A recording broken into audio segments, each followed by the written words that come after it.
On a snowy January night in the winter of 1993, a 17-year-old high school senior in St. Paul told her little brother that if she didn't come home, he should come looking for her. She even named the person she didn't trust. Then she walked out the door and into one of Minnesota's most haunting cold cases. Hang Lee lived with her family in the McDonough Homes, a public housing complex on the north end of St. Paul. The Lees were Hmong refugees, part of the wave of families who'd fled Laos and rebuilt their lives in Minnesota's long winters. Hang had a strong work ethic that had her picking up shifts at a cafe while she planned for post-secondary education. She was saving for the University of Minnesota and also handing over a portion of her paycheck to her parents to help support the family. Hang was looking to make a bit more money so she could save more, and that's where this case begins. The setup came from an 18-year-old acquaintance named Nikki Lee, who for clarity's sake wasn't related to Hang. Nikki claimed she worked as a secretary for a carpentry business and that her boss was hiring. She told Hang she'd come by and introduce her. Sometime between 6 and 7 that evening, Hang pulled on her black leather jacket, a t-shirt, black jeans, and her silver bracelets, and she headed out into a heavy Minnesota snow. Before she left, Hang made a point of telling her brother she didn't fully trust Nikki, though of course she had no idea what was in store for her.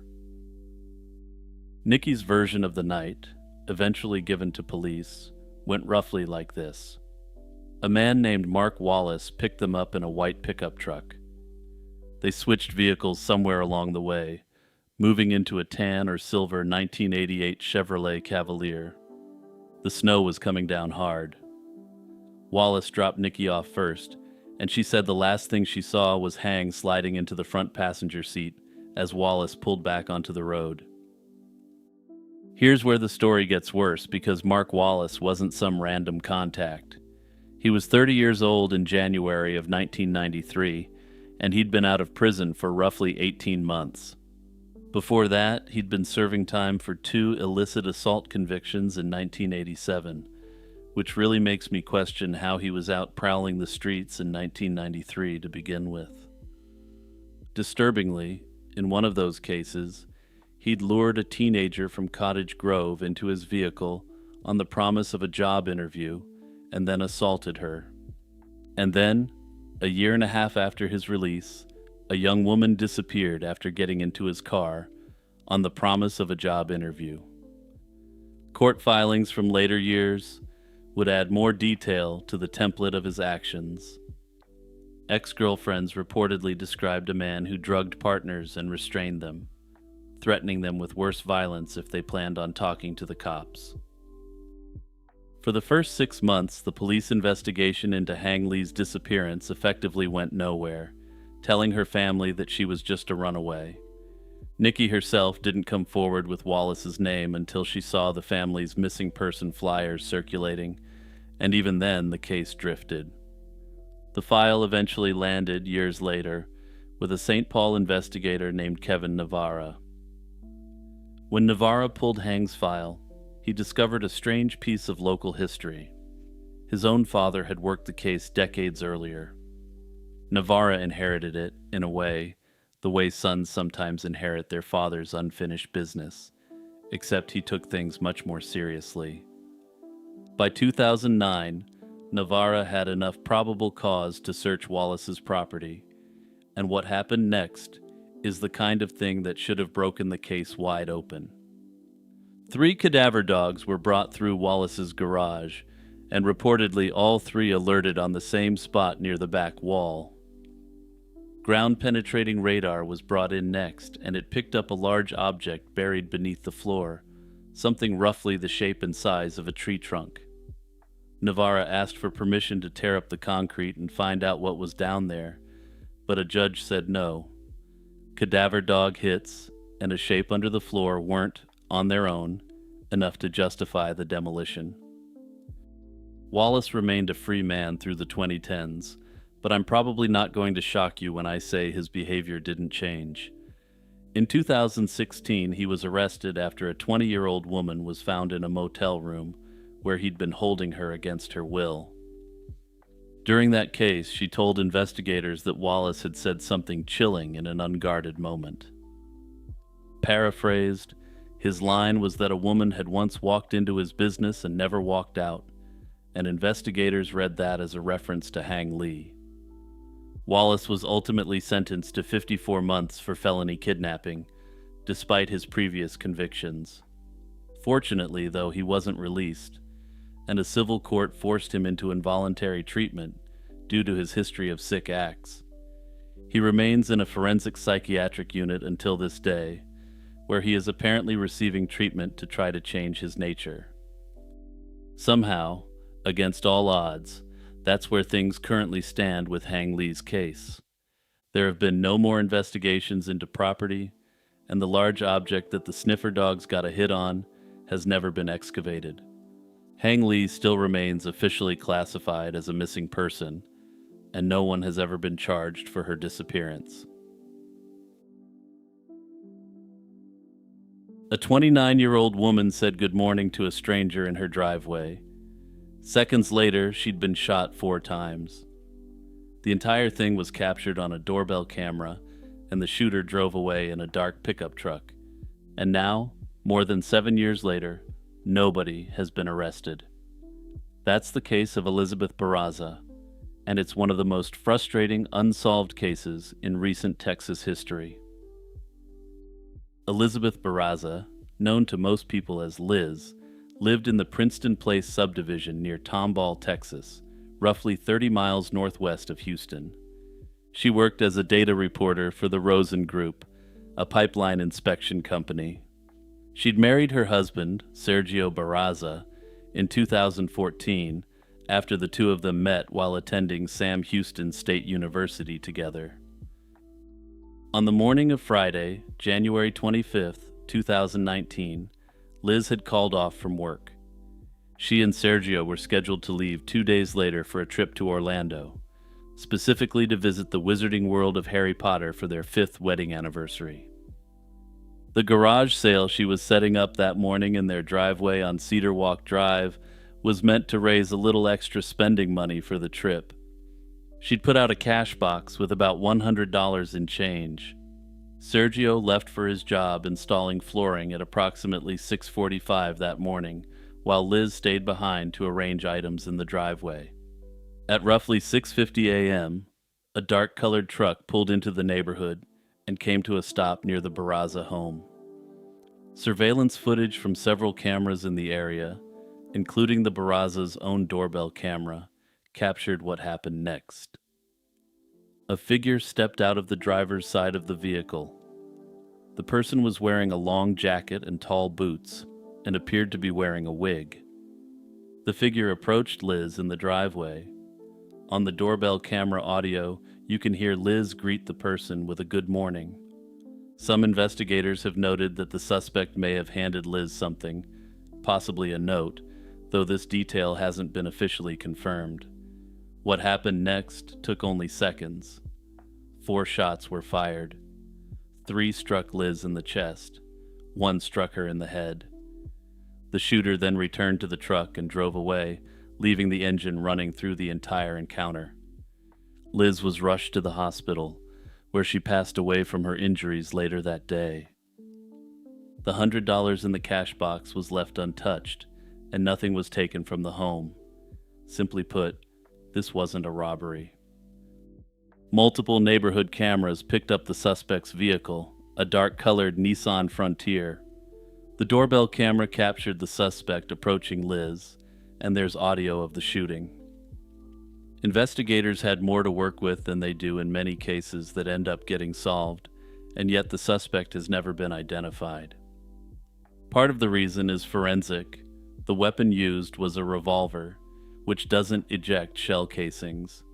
Beyond that, there was absolutely no other forensic evidence found at the scene, such as hair fibers or fingerprints. Whoever did this was careful, and that level of care is one of the reasons the Harris County Sheriff's Office has long believed the shooting was premeditated. The disguise is another indicator. The long jacket and wig suggest the shooter was trying to obscure their appearance, and it worked. Investigators haven't been able to conclusively determine whether the suspect was male or female. Analysis of the footage has suggested the person appeared somewhat feminine in build and gait, which has led some to believe that the shooter could potentially be a woman. However, like with so many things related to this attack, nothing has been confirmed. One of the most important questions in this case is how the shooter knew Liz would be alone in that driveway at that hour on that particular morning. The garage sale hadn't been advertised online. Liz had posted signs that morning, but the shooter arrived before most people in the neighborhood would have even seen them. She'd called out of work, so only a relatively small circle of people knew her plans for the day. The shooter also appeared to time the approach for shortly after Sergio left for work, which suggests they may have known his schedule or been watching the house. This has led to speculation that someone, for some reason, decided to target Liz. Her own father has publicly stated that he believes his daughter was the target of a hitman, though ultimately there's no actual evidence to support this. Notably, Sergio Barraza has been thoroughly investigated, cooperated fully with authorities, and passed polygraph tests. He has not been named a suspect. And as of now, that's where things stand, with Elizabeth Barraza's case no closer to being solved today than it was when it happened. A torn purse, an unfinished note, and a young actress who walked out of her front door one Friday evening and was never seen again. That's the short version. The long version involves the Hollywood studio system, organized crime figures who were vanishing left and right, and an investigation that went cold before it ever really got warm. The disappearance of Jean Spangler in October 1949 remains one of Los Angeles' most frustrating unsolved cases, and the deeper you look into it, the more disturbing it becomes. Jean Spangler was born on September 2, 1923, in Seattle, Washington, the youngest of 4 children. Her family relocated to Los Angeles while she was still in school, and by her teenage years, she'd found work as a dancer at the Earl Carroll Theater and the Florentine Gardens nightclub. The Florentine Gardens in particular had a reputation that extended well beyond the entertainment on its stage.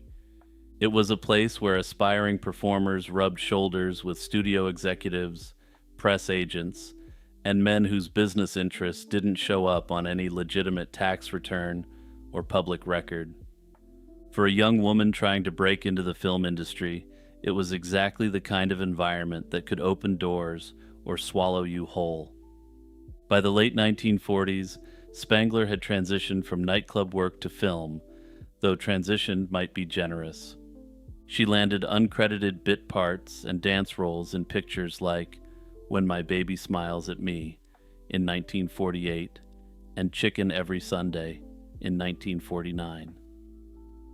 Spangler was one of thousands of young women feeding the studio system's appetite for background players and extras. These were women who spent their days waiting around on sets, and their evenings circulating through the social machinery that kept Hollywood running. It wasn't glamorous work at all, and the pay reflected that. Her personal life wasn't much easier. She'd married a man named Dexter Benner at 19 in 1942, and filed for divorce after just 6 months. Despite this, they spent the next 4 years in an on-again, off-again relationship before the divorce was finalized in 1946. They had a daughter, Christine, and the custody battle that followed was vicious. Spangler alleged that Benner had repeatedly prevented her from seeing Christine. She was eventually awarded sole custody in 1948, though the agreement came with strings attached. Christine couldn't be involved in any film projects until she was 12, and Spangler needed legal approval before accepting work outside California. On the evening of Friday, October 7, 1949, Jean Spangler told her sister-in-law that she was heading out to meet Dexter Benner about a late support payment for their daughter. After that, she said, she'd be going to work a night shoot on a film set. She left the house around 5 o'clock. At roughly 6, a saleswoman at a grocery store only a few blocks from Spangler's home in the Wilshire district noticed her browsing through the stalls. The woman later told investigators that Spangler appeared to be waiting for someone. Around 7, Spangler called home and told her sister-in-law she'd be working the full 8 hours and probably wouldn't make it back that night. That brief phone call was the last anyone heard from her. When Spangler didn't return the following day, her sister-in-law filed a missing person report with the Wilshire Division of the LAPD. The initial police response was sluggish at best.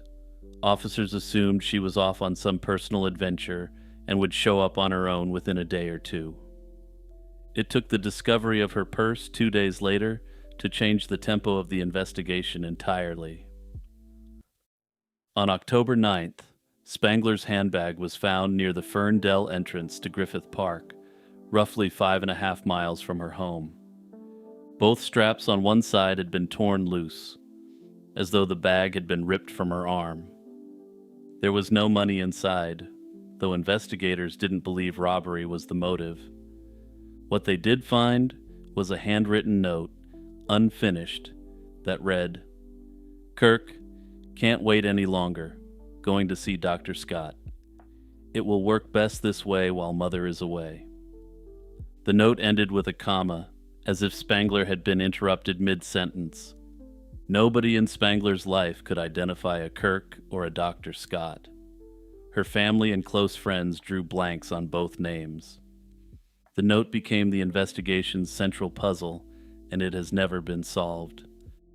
The discovery of the purse triggered one of LA's larger search operations at the time. 60 officers, along with over 100 volunteers, combed Griffith Park and found nothing.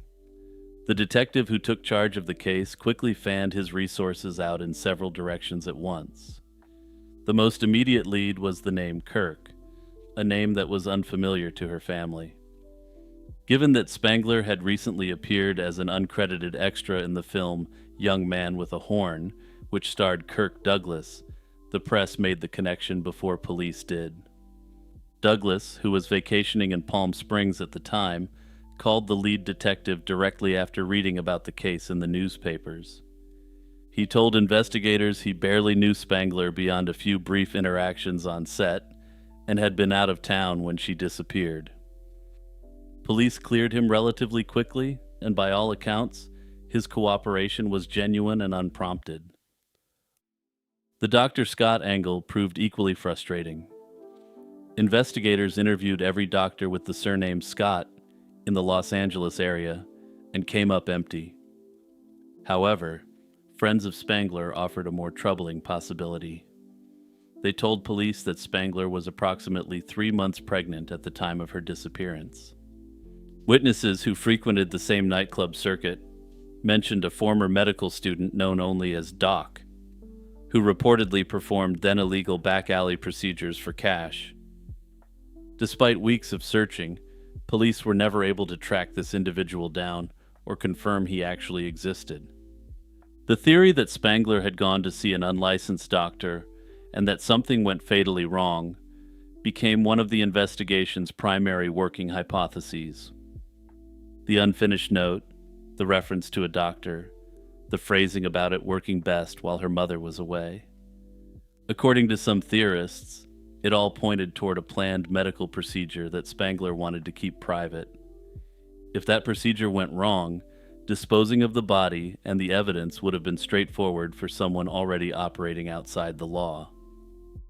But there was a second, entirely different thread running through the investigation, and it involved organized crime. Spangler's years working at the Florentine Gardens had put her in proximity to figures connected to Mickey Cohen, the most powerful mob boss in Los Angeles at the time. Specifically, she'd been seen in the company of David Ogle, one of Cohen's associates, in the Palm Springs area in the week before she vanished. Here's where things get complicated.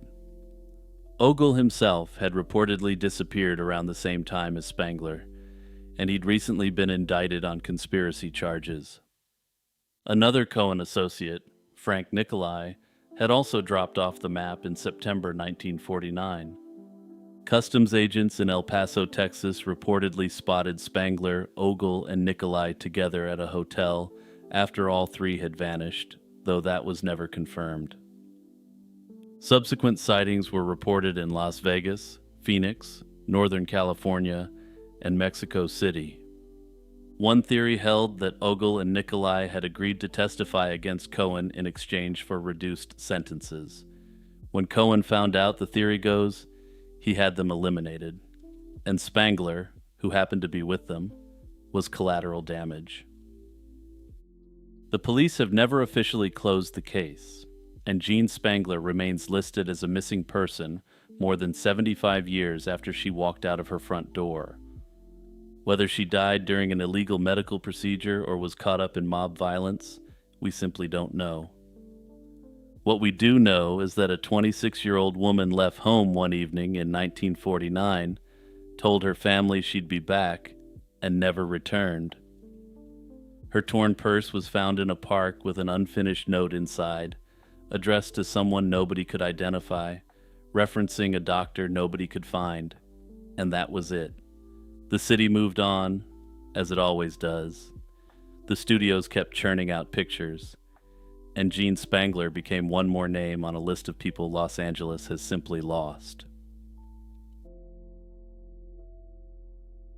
Hey everyone, it's Jimmy here with that usual reminder to hit the subscribe button and the notification bell and turn on all notifications. Now with that said, let's get back to business. A full scholarship to medical school. A dream of becoming a neurosurgeon. 8 months of backpacking across 4 continents before the grind began. Jesse Galganov had everything mapped out. And then, somewhere above 15,000 feet in the Peruvian Andes, he stepped off the edge of the known world and never came back.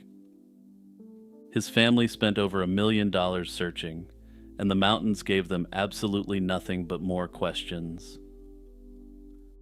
Jesse Galganov was 22 years old in the fall of 2017, and by most measures he was doing everything right.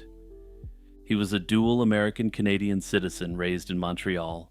He'd been an honor roll student throughout school and had just graduated college that May. He'd earned a full scholarship to the Sidney Kimmel Medical College at Thomas Jefferson University in Philadelphia, where he planned to pursue neurosurgery.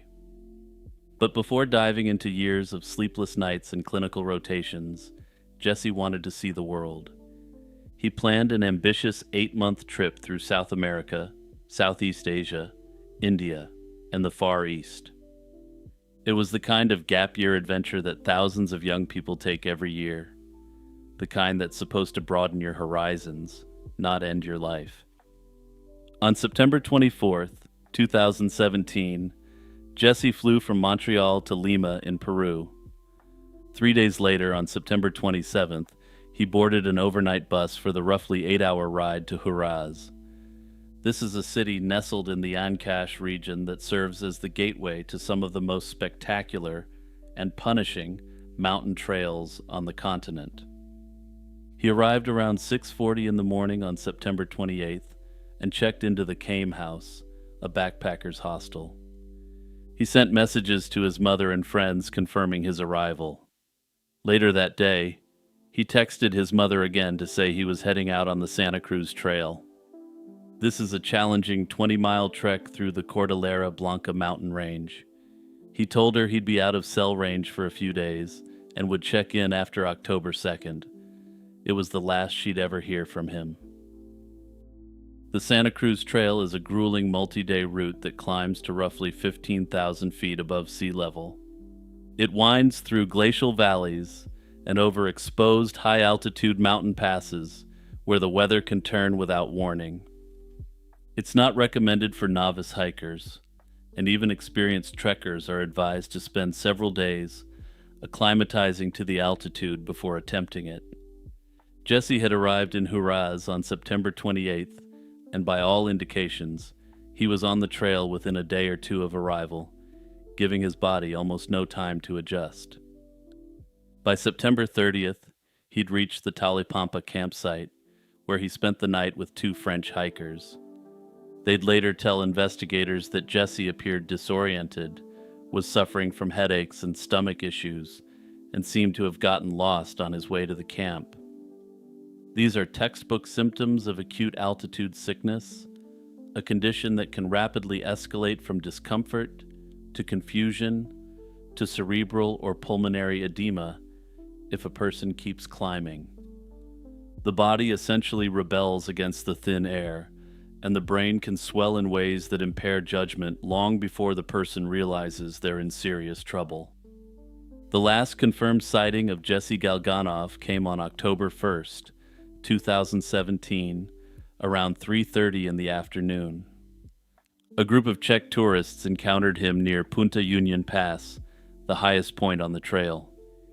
He asked them for water and appeared slightly disoriented, and after that there was nothing.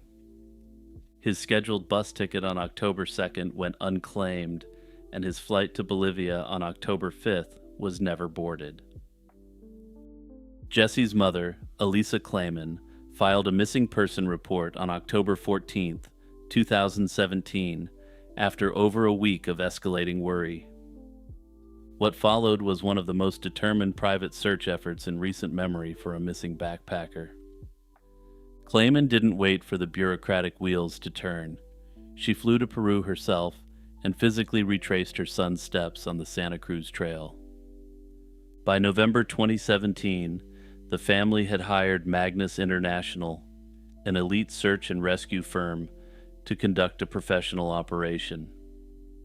The effort was enormous, and drones swept the mountain valleys. Ground teams combed remote sections of trail. Searchers interviewed over 200 travelers who'd been in the area around the same time. They located the French hikers and the Czech tourists. They tracked every known movement Jesse had made from the moment he landed in Lima to the moment he vanished near the pass. Despite spending an extraordinary sum of money on private investigators, they found absolutely nothing, not even a shred of clothing or a piece of gear. One detail in the investigation took the case from a potential hiking accident to something far more troubling. The owner of the hostel in Huaraz initially confirmed that Jesse had stayed there, but when Peruvian police followed up, the owner changed his story and denied Jesse had ever been at the hostel at all. This directly contradicted the Snapchat messages Jesse had sent to friends from inside the hostel, confirming his presence there. The false statement was significant enough to escalate the investigation from a missing persons case to a criminal inquiry, though this approach wouldn't bear fruit. Police found that registration logs at the Santa Cruz Trail entry point showed no record of Jesse signing in, though such logs were notoriously incomplete and poorly maintained. The mule drivers who worked the trail and transport gear for hikers reportedly refused to cooperate with investigators, fearing they'd be held responsible if something had gone wrong. Cell phone service providers initially stonewalled requests for Jesse's device usage data. At every turn, the investigation ran into walls that shouldn't have been there. The prevailing theory, and the one Jesse's mother has come to accept, is that altitude sickness did him in. The timeline supports it. Jesse went from sea level to 15,000 feet in the mountains within roughly 3 days, with almost no acclimatization period. Multiple witnesses described symptoms consistent with acute mountain sickness: headaches, gastrointestinal distress, disorientation, and confusion. If his condition worsened after the last sighting near Punta Union, he could have wandered off trail in a state of impaired judgment and fallen into one of the many ravines or crevasses on the route. The Cordillera Blanca is vast, remote, and unforgiving, and someone who falls off the trail there may never be recovered. But the complete absence of any physical evidence has always nagged at investigators and observers alike. Typically, when a hiker perishes on a remote trail, something turns up eventually: a backpack, a jacket, a boot. Jesse's gear was never found, not a single item. The investigators from Magnus International reportedly considered criminal involvement a real possibility, precisely because of this total evidentiary void. Jesse's mother initially feared he'd been abducted, reasoning that people don't simply vanish without leaving something behind.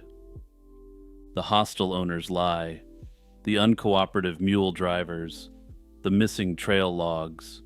None of it proved foul play, but all of it created the kind of informational vacuum where suspicion festers. Some have suspected that someone may have realized that Jesse was a wealthy foreigner in a compromised state and kidnapped him for ransom. It's not an unusual crime by any means, though the obvious problem with this is that no ransom demand ever came forward. The foul play theory rests almost entirely on the absence of evidence rather than the presence of it, which makes it simultaneously impossible to prove and impossible to dismiss. In the early hours of September 4th, 1993, a white Chevrolet Astro van rolled to a stop on the corner of South 39th Street in San Diego. Inside that van were several men whose names we still don't know more than 30 years later. They were carrying at least one assault rifle and, based on the spent casings investigators later recovered, a few other firearms besides. They didn't step out. They didn't shout a warning. They simply opened fire on a small group of young people standing on a quiet residential corner. Within seconds, a 21-year-old woman named Mimi Barraza was on the ground. She'd celebrated her birthday 2 days before. She had a 2-year-old daughter waiting at home. And to this day, no one has ever been arrested in connection with her death. Before the shooting, Mimi Barraza wasn't anonymous in San Diego. She'd been crowned Miss Teen San Diego, a title that had put her in newspapers and on stages across the city. She was the kind of young woman who'd already started planning a serious future, enrolled in college and openly talking about pushing on to law school after that. Friends and family described her as ambitious, deeply devoted to her daughter, and well-liked by everyone who knew her. She was, by every available account, a young mother and student who happened to be standing in the wrong patch of sidewalk on the wrong night in 1993. That last detail matters, because the men who fired into her group of friends almost certainly weren't aiming at her specifically. At the time of the attack, Mimi had stopped by a friend's house and was standing outside with a small group when the Astro van approached the corner. Witnesses later described how the bullets came from inside the vehicle, sweeping across the group on the sidewalk. One of Mimi's girlfriends took a round to the leg and survived. Mimi herself was struck in the head by a bullet from a high-powered rifle, and she didn't have time to react. The van took off into the early morning darkness, and within seconds the corner had gone from a casual gathering to a crime scene. A few hours later, officers found the van abandoned at the intersection of 19th and G Street, several miles away. It had been reported stolen the day before, which suggests the perpetrators planned at least far enough ahead to grab a vehicle that couldn't be traced back to them. Inside the Astro, investigators recovered shell casings of multiple calibers, indicating that more than one weapon had been fired during the attack. That detail painted a picture of a coordinated group of shooters rather than a lone, agitated gunman. The San Diego Police Departments caught the case quickly, and from the beginning their suspicions pointed toward a particular corner of the local underworld. Investigators came to believe the shooters were Hispanic males, affiliated with a street gang based in the Logan Heights area. This was a neighborhood that had been a center of gang activity in San Diego for decades. That alone, however, was not enough. There were no eyewitnesses able to put a name to a face inside the van. The vehicle itself, being stolen, offered no helpful registration trail. And the casings, while telling investigators the type of weapons used, couldn't on their own identify the people pulling the triggers. Detectives worked the neighborhood, reportedly knocked on every door they could think to knock on, and pressed informants for any whisper of who'd been bragging about the crime. However, the trouble with gang-related cases of this era is well documented, and witnesses were often terrified to speak. Cooperating informants risk their lives, and sometimes their families' lives, by giving up names. And in a community where the police were often viewed with suspicion, the natural reservoir of public help that solves most cases simply wasn't there. What makes Mimi's case especially frustrating is that it didn't happen in isolation. In the same general time frame, San Diego and the neighboring city of National City were rocked by a string of shootings. Investigators believed these attacks were carried out with comparable weapons, possibly by the very same crew that had attacked Mimi. 9 people were wounded in a separate incident in National City, and a 16-year-old was cut down on Delta Street in San Diego. The pattern suggested a small group of shooters working through a list of perceived enemies, or simply using a stretch of nights to assert their territory in the most violent way they knew how. If those shootings were connected, and many investigators have long suspected they were, then solving any one of them might have unlocked the others. Unfortunately, though, none of them have ever been closed, and at this point it's likely they won't be either. Imagine you're walking home on a rainy night in 18th century Tokyo. The streets are empty, the lanterns are dim, and something small is following you.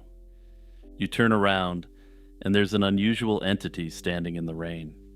He's wearing an enormous bamboo hat and a bright kimono, and he's holding out a plate of fresh tofu garnished with a single decorative leaf. He doesn't speak.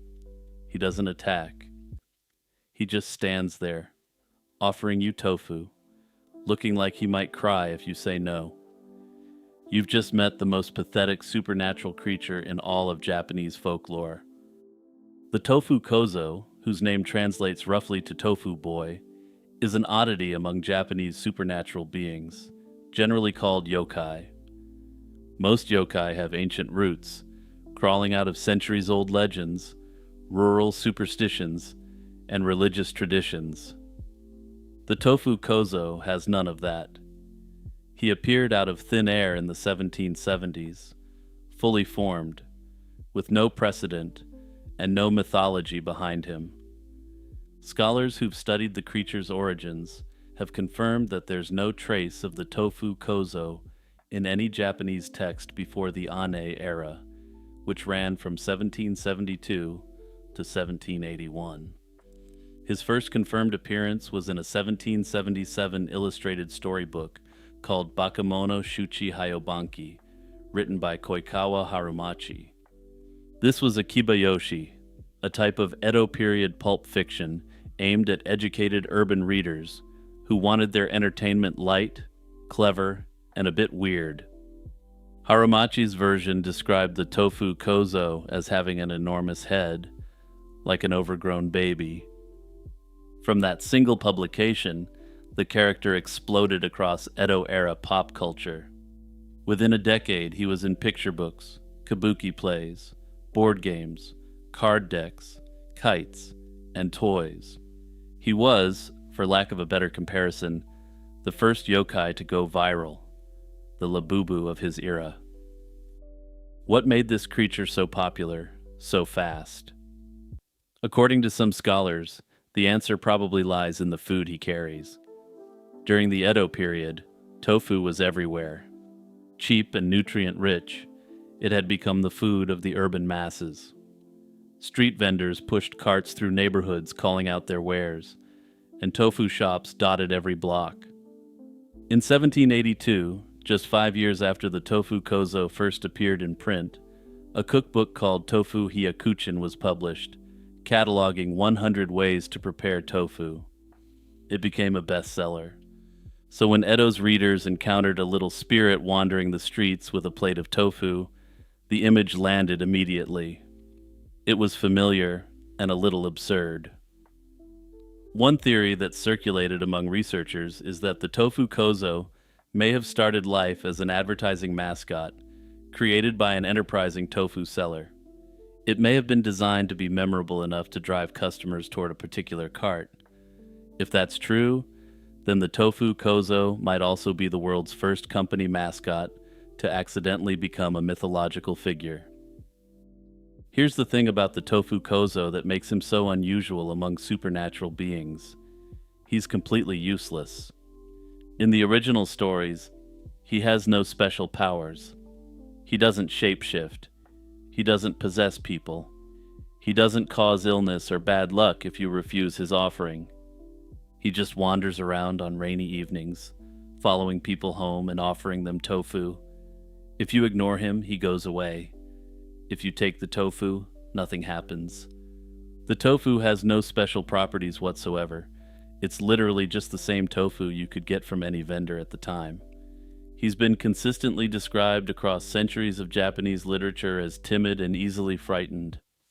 Because of this, there are stories of humans and other spirits behaving in cruel ways to this poor little creature, and ironically, this weakness would become part of his enduring presence. The Tofu Kozo's story doesn't end in the Edo period. In recent decades, the character has found a second life in an unexpected context. Modern Japanese therapists and educators have adopted him as a tool for teaching children about being kind to others. His defining traits, the shyness, the desire to be helpful, the constant rejection, make him a natural stand-in for kids who feel isolated. Educational programs use the Tofu Kozo to help children articulate their own experiences of exclusion, framing the little spirit not as a monster, but as someone who just wants to belong. What fascinates me about the Tofu Kozo is how completely different he is from almost all other ghosts or supernatural entities I've covered on this channel. He's essentially an entirely friendly entity who just wants to help out, with absolutely no sinister motive whatsoever. What's even more compelling is his origin. Unlike ancient yokai, he begins as a clearly fictional creation, a product of Edo-era pop culture, almost like a mascot or inside joke. Yet over time, repetition blurs the line. People started treating him less like a character and more like something that actually exists, at least on a rainy night when the streets feel too quiet. In that sense, he's like an Edo period version of Slender Man, a figure who we know the origin story of, yet who somehow seeped into genuine belief. But where Slender Man thrives on fear, the Tofu Kozo leans into vulnerability and a certain cuteness factor to win over hearts and minds. He doesn't hunt you, he just wants you to accept his perfectly good tofu that he's offering, which somehow makes him even harder to forget.